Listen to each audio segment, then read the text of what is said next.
sila inihampas sa inihampas. Hindi. Dapat dito, di ba? Dapat dito. Parang nabigyan mo.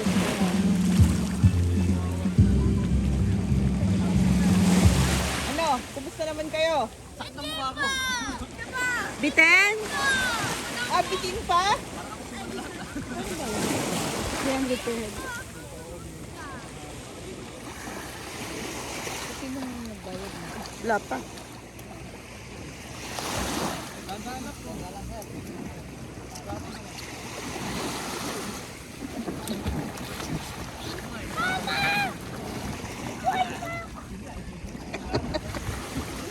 Kala namin dito kayo gagawin para may video at kung pala doon kayo gagawin. Alam po namin, pupunta na ng Manila.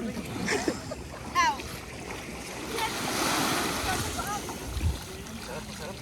Matagtag sa likod. Parang nabuyan ako ng asin sa mukha. Dapat yun, no? Yun. May nakita ako sa US. Hindi ko na tanggal. Ayan, pinala kayo volleyball.